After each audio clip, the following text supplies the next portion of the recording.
Esperando o pessoal entrar para a gente começar a live.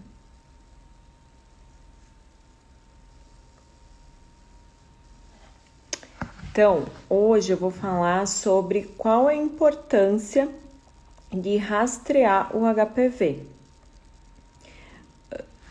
Eu vou também responder as perguntas que me enviaram na caixinha sobre esse assunto.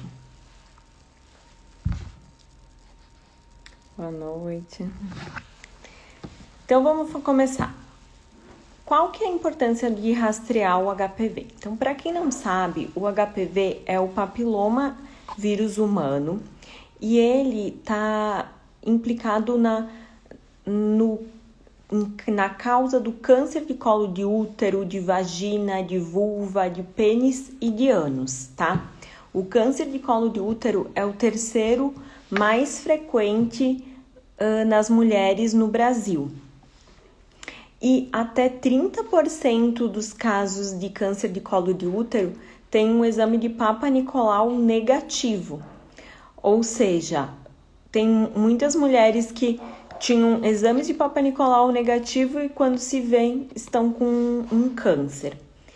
Então, muitos países começaram a adotar o rastreio do câncer de colo de útero através das pesquisas de HPV, tá? Existem 2 testes de pesquisa de HPV, que são eles a captura híbrida e o PCR. O PCR, ele é um exame que ele é mais sensível do que a captura híbrida.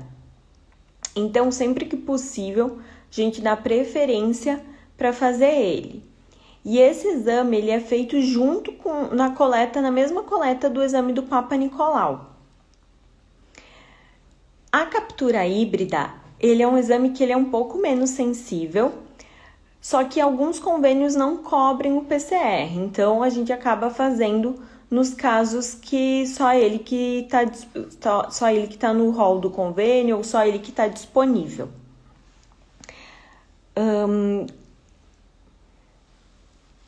Mas o que eu quero falar? Qual que é a diferença de fazer o rastreio com o Papa Nicolau e fazer o rastreio com a pesquisa do HPV? Quando a gente faz o rastreio com o Papa Nicolau em uma mulher que ela tem 2 controles negativos e ela não teve uma mudança de parceiro, a gente pode espaçar até esse rastreamento a cada 3 anos.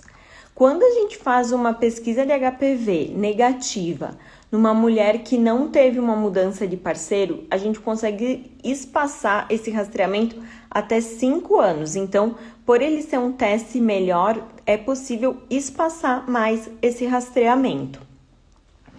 Teve uma solicitação para participar aqui na live. Quem quiser participar, eu vou aceitar para poder fazer a sua pergunta ao vivo, tá?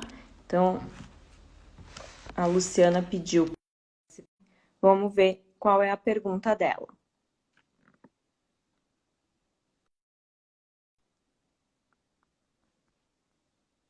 Ela não tá, apareceu que ela não está conseguindo participar. Quem mais quiser participar, ou pode pedir que eu autorizo, tá? Vou responder essa pergunta aqui. Eu e meu namorado temos HPV de alto risco. Podemos ter relação sem camisinha? Então, pode, tá? Por quê?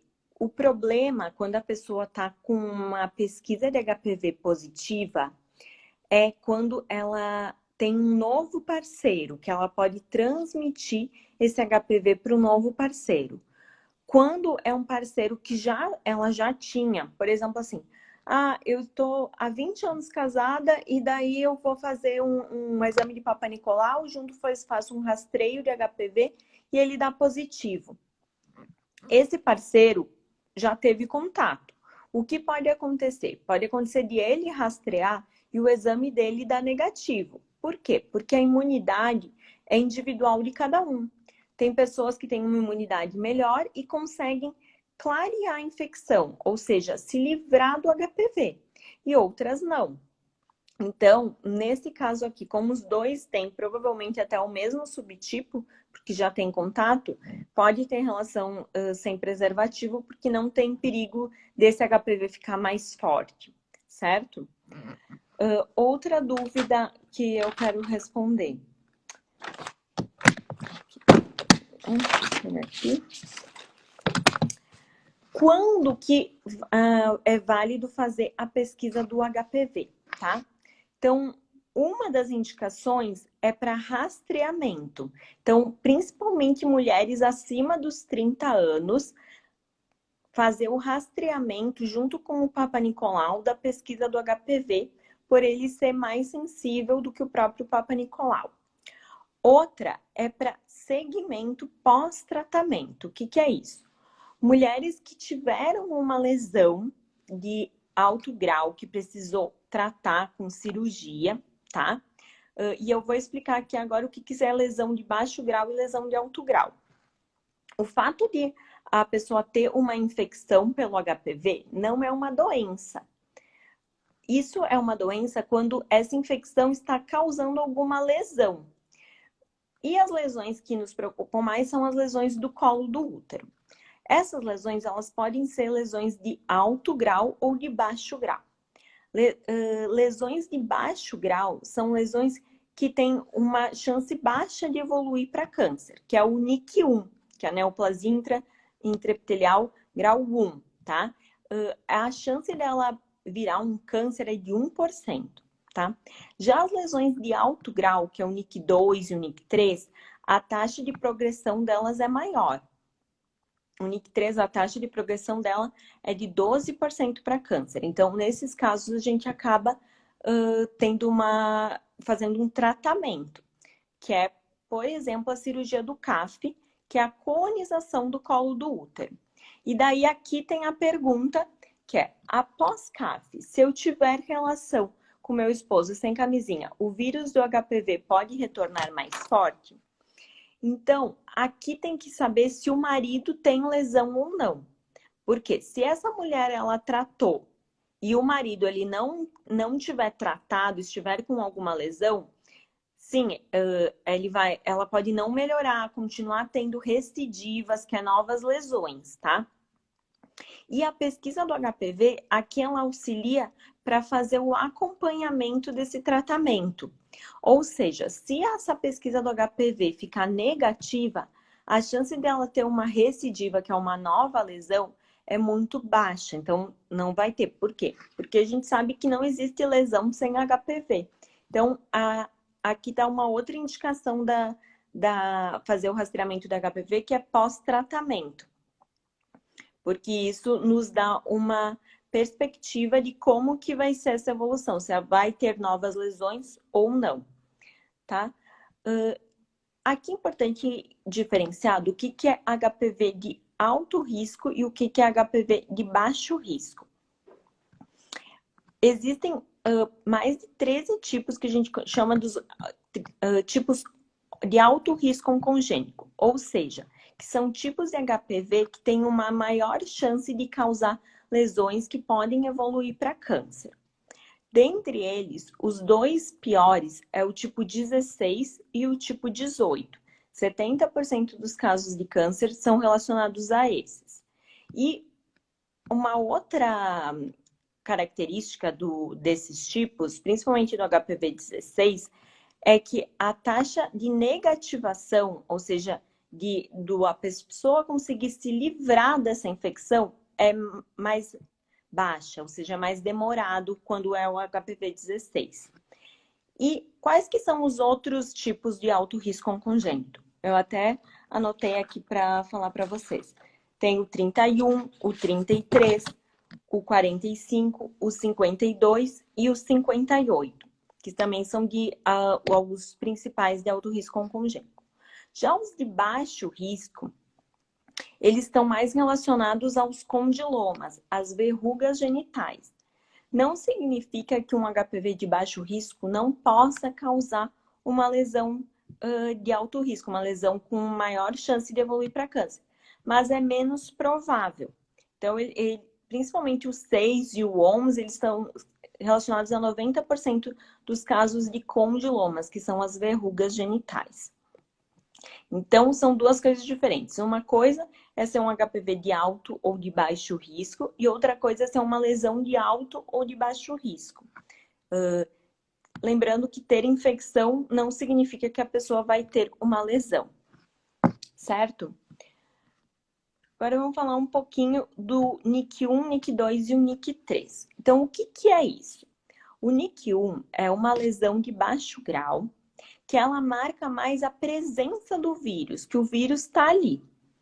E a progressão dela para câncer é baixa, tá? Que nem eu falei de 1%. Já o NIC2, ele tem um comportamento que é heterogêneo. Ele pode tanto se comportar como um NIC1, como se comportar como um NIC3, que é uma lesão mais grave. Ele tem um exame que a gente consegue fazer para identificar como que é o comportamento desse NIC2. Se ele vai estar se comportando como um NIC1 ou se ele vai estar se comportando como um NIC3, que se chama o P16, que é um exame que a gente faz na biópsia mesmo. Então, como que funciona isso? A mulher foi lá, teve uma pesquisa de HPV positiva, a gente indica fazer a colposcopia, que é um exame que avalia o colo do útero com microscópio, e na biópsia foi identificado um NIC2. Depois que tem esse resultado da biópsia, é que a gente vai fazer esse segundo exame, que é o P16, para avaliar se esse NIC2 está se comportando como um NIC1 ou se está se comportando como um NIC3. E isso que vai definir o nosso tratamento, tá? A gente trata sempre? Então, não, a gente nem sempre trata. Mulheres com menos de 25 anos, a gente pode ter fazer um acompanhamento. Por quê? Porque essas mulheres têm uma capacidade maior de se livrar da infecção, têm uma imunidade melhor. Mulheres com mais de 25 anos, a conduta, segundo o Ministério da Saúde, é tratar as lesões de alto grau.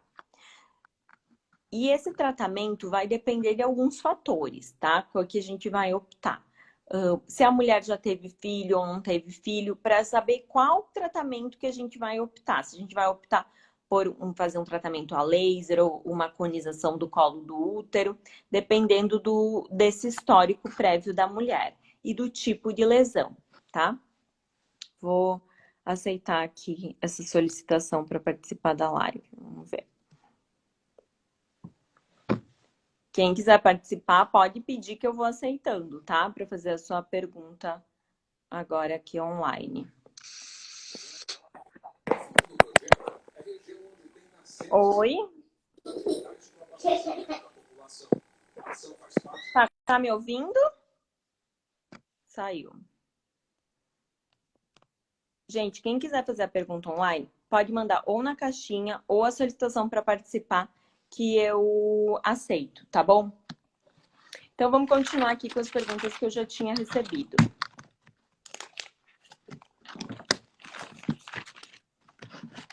Ó, é possível não apresentar mais nenhuma lesão interna ou externa, mas no Papa Nicolau acusar a presença do HPV?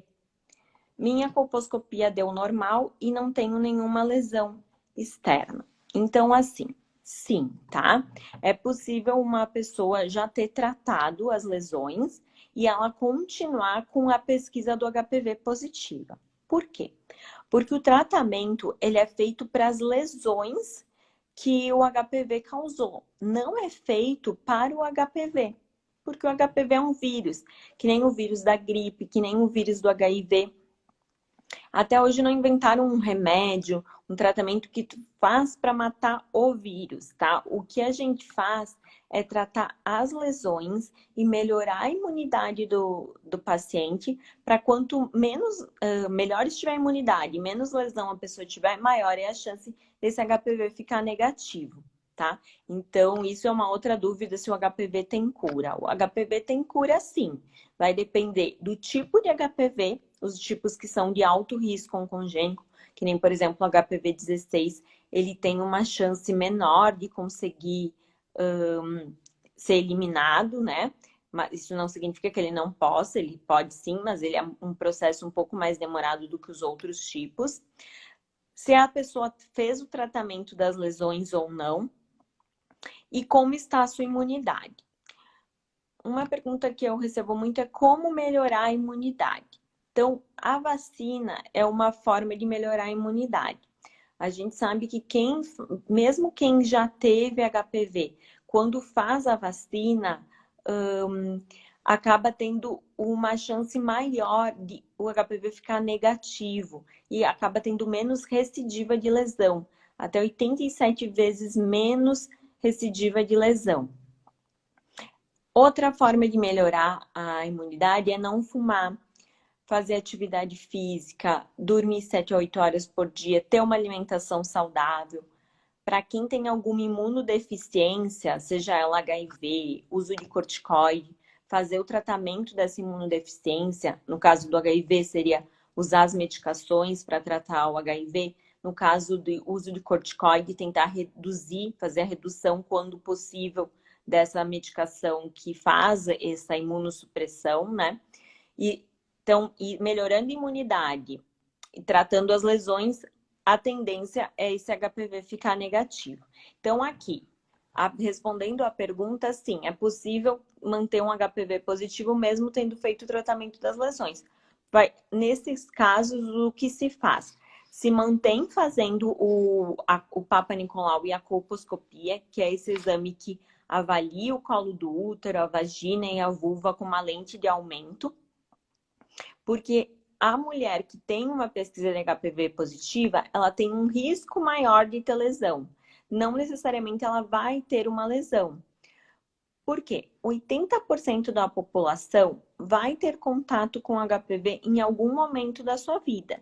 Só uma porcentagem pequena que desenvolve lesão. A maioria das pessoas tem esse contato no começo da sua vida sexual. Então, é muito comum, em torno dos 20 anos, ter uma pesquisa de HPV positiva e depois o próprio corpo consegue eliminar o vírus sem que isso cause nenhum prejuízo para a pessoa.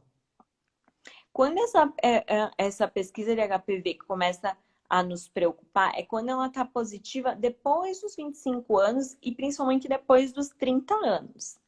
Isso não significa que uma pessoa com uma idade menor não possa ter uma lesão de alto grau. Pode acontecer. Vou contar aqui para vocês 2 casos de 2 pacientes que tinham um Papa Nicolau negativo, uma com 26 e outra com 28 anos, e uma pesquisa de HPV 16 positiva. Nesses casos, a gente faz a colposcopia, que é esse exame que avalia o colo do útero, e na biópsia a gente encontrou um NIC3, que é essa lesão que tem 12% de chance de evoluir para um câncer mais invasivo. Então, isso pode acontecer, tá?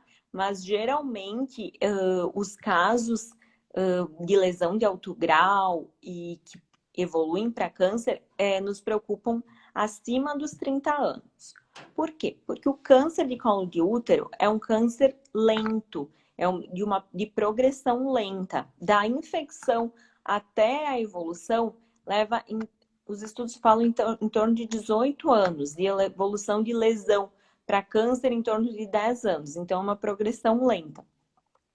Então, por isso que a gente foca mais no rastreamento em mulheres acima dos 25 anos. Deixa eu ver outra pergunta aqui. Vou colocar aqui, ó. Banho de assento com barbatimão seca lesões de HPV? Então, não seca, tá? O que se faz para tratamento de lesões de HPV? Depende do tipo da lesão. Quando são os condilomas, que são as verrugas, se opta por tratamento com agentes imunológicos para melhorar a imunidade quando essa pessoa é imunocompetente, ou seja, não tem um fator importante de imunossupressão, como se é uma mulher que não é HIV positivo, ou que não usa corticoide, ou transplantado renal, que tem algum grau de imunossupressão, dá para a gente usar agentes imunológicos para melhorar essa imunidade. E esse tratamento pode demorar em torno de 16 semanas para regredir essas lesões. Se isso não funciona, ou se a mulher não quer esperar todo esse tempo, pode ser feito o tratamento a laser, que numa sessão única já destrói essas verrugas, esses condilomas.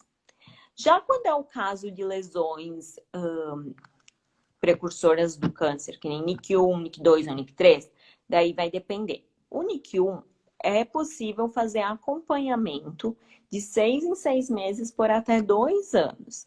Se em 2 anos não regrediu, mantém com a lesão, é porque essa lesão não vai regredir. E daí a gente opta por fazer o tratamento. No caso do NIC1, a gente prefere o tratamento destrutivo, que é o laser, em vez de fazer a cirurgia. Por que isso? Porque a cirurgia, que é a conização do colo do útero, ou CAF, ela retira uma parte do colo do útero. Então, esse colo do útero pode ficar um pouquinho menor e numa gestação futura aumenta o risco de trabalho de parto prematuro. Entendeu? Já no caso das lesões de alto grau, que é o NIC2 e o NIC3, o tratamento depende da idade da mulher.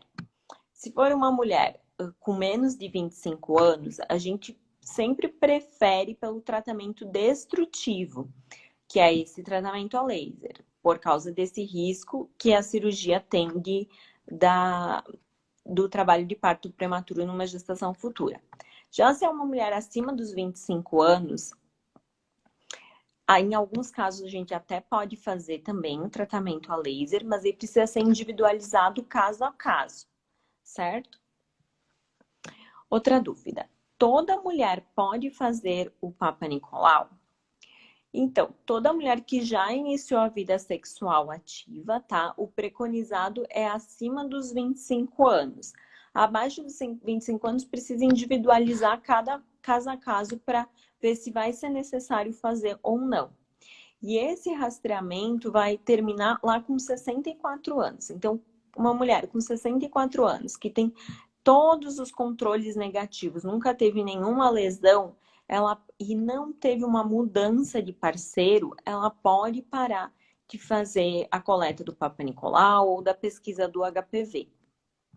Se ela já teve algum exame alterado durante a sua vida, ela vai manter fazendo esse rastreamento até o final da vida.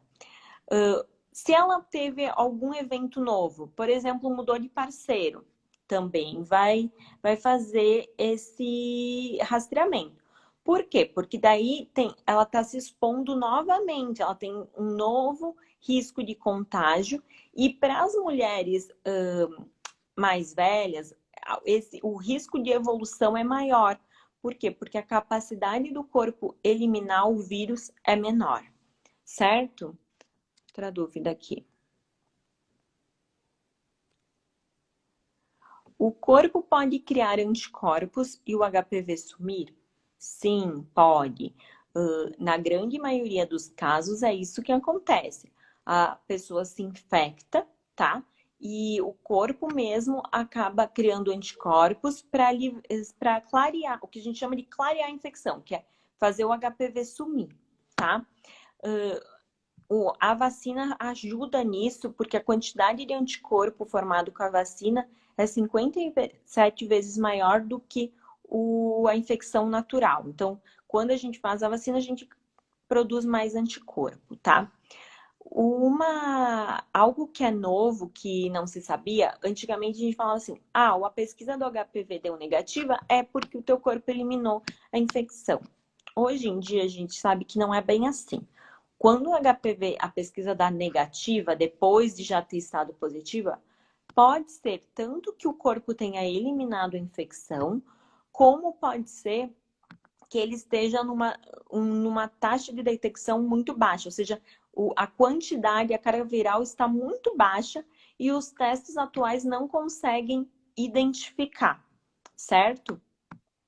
Então, pode ser isso também. Como é que a gente vai conseguir diferenciar se o HPV deu negativo no teste porque realmente está negativo ou se ele está numa fase latente, que é isso, com uma taxa muito baixa? O tempo, tá? Só o acompanhamento vai nos dar essa resposta. Quem tiver pergunta, manda na caixinha que fica mais fácil para eu responder, tá? Então, falando de chá de barbatimão, ele faz bem para o colo do útero de quem tem HPV? Então, Natália, não tem nenhum estudo comprovando esse benefício do chá de barbatimão, tá? Então, não tem como comprovar isso cientificamente. Eu não recomendo para as minhas pacientes. Existe comprovação científica. Então, ele não é recomendado, tá? Para quem tem HPV. Então, qual o nome da vacina, doutora? A Neia perguntou. Então, existem duas vacinas disponíveis no mercado, que é a vacina a bivalente e a vacina quadrivalente. A vacina bivalente, ela está disponível, está liberada a partir dos 9 anos de idade, e ela é para os subtipos 16 e 18, que são subtipos de alto risco oncogênico, que estão relacionados a 70% dos casos de câncer. Já a vacina quadrivalente, ela é disponível até os 45 anos pela Anvisa, ele está liberado, é para os subtipos 6, 11, 16 e 18. Os 6 e o 11 são subtipos de baixo risco, que são relacionados aos condilomas. Então, na prática, o que a gente faz? Mulheres até os 45 anos, a gente acaba indicando a vacina quadrivalente. Mulheres acima dos 45 anos, a gente indica a bivalente, porque é o que está liberado pela Anvisa, certo? Aqui, outra dúvida que eu recebi. Como que é o acompanhamento após o CAF, após a conização do colo do útero? Então, esse acompanhamento é feito com o Papa Nicolau e a colposcopia de 6 em 6 meses por até 2 anos, tá? Junto com esse Papa Nicolau, a gente vai fazer a pesquisa do HPV, porque como eu falei antes, se esse HPV estiver negativo, isso indica que tem uma chance muito baixa de recidiva, de retorno das lesões. Depois de 2 anos com um acompanhamento totalmente negativo, essa mulher pode voltar para o rastreamento habitual, que ela vai, isso vai ser individualizado, ela pode se fazer até a cada 3 anos, dependendo de cada caso, certo? Gente, mais alguém quer mandar alguma pergunta? Que as perguntas que eu tinha recebido foram essas. O que eu queria falar para vocês era isso, então era basicamente sobre a importância de pesquisar o HPV, tá? Que muitos países já preconizam a pesquisa do HPV associada ao Papa Nicolau. Alguns países até fazem primeiro a pesquisa de HPV e depois o Papa Nicolau, pelo fato deles ser mais sensível. Ter esses dois testes disponíveis, que é a captura híbrida e a genotipagem. A genotipagem ela é mais sensível porque consegue definir qual é o subtipo viral e ela tem uma sensibilidade maior. Já que a captura híbrida é acima de 5.000 cópias. Outra coisa importante é o valor da captura híbrida, que é uma dúvida muito comum. Eu estava fazendo o exame da captura híbrida e o valor aumentou, o valor diminuiu. O valor não nos interessa. Interessa se o exame é positivo ou negativo. Porque o valor que dá na captura híbrida depende da quantidade de material que for coletado. Se for coletado mais material, o valor vai dar mais alto. Se for coletado menos material, o valor vai dar mais baixo, certo? Então, o que interessa é se ela é positiva ou se ela é negativa. Era isso que eu tinha para falar. Obrigada por quem participou da live. E eu vou estar sempre aqui fazendo novas lives sobre HPV, porque é um assunto que muita gente se interessa, é o que eu mais recebo dúvida de vocês, certo? E até as próximas lives. Obrigada.